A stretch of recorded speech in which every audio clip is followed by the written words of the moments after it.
ఇంట్లో ఒక కోడలు వచ్చిందంటే ఎవరైనా సరే తనకు ఏది లేదు అనుకున్న అన్ని ఇళ్లలో చూస్తారు, ఏముంది ఇట్లా చీపని చూస్తారు పెద్దవాళ్ళు.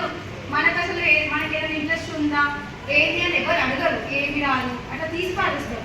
ఫస్ట్ మన ఇంట్లో వాళ్ళే మనల్ని ఎంకరేజ్మెంట్ చేయరు. అట్లాంటి ఈ మేడం రమాదేవి మేడం మన కోసం ఎన్నో ఎన్నో వాటి గురించి మన కోసం ట్రైనింగ్ ఇవ్వాలనుకుంటుంది. కాబట్టి మనం అందరం మనకు వచ్చిన సార్ చెప్పినట్టుగా దేవుడు ఏ రూపంలోనే వస్తాడు అన్నట్టు మేడం రూపంలో వచ్చి మనకి ఛాన్స్ ఇచ్చింది కాబట్టి మనం యూజ్ చేసుకోవాలి ఖచ్చితంగా, అది మాత్రం. కాబట్టి నాకు కూడా ఒక ఇంట్రెస్ట్ అనేది ఉంది, నేను కూడా ఒక ఏదైనా వ్యాపారం పెట్టుకోవాలని, దాని గురించి తెలుసుకోవాలి. నేను తీసుకుంటాను సార్ ట్రైనింగ్ చెప్పే అదే ఒకటే, మనకు దేవుడు ఏదో రూపంలో వచ్చిన అన్నట్టు ఈ మేడం అందరికి మన కోసం సార్ మన కోసం ట్రైనింగ్ పెట్టిస్తుంది. కాబట్టి మనం ఆ ఛాన్స్ని ఖచ్చితంగా యూజ్ చేసుకోవాలి.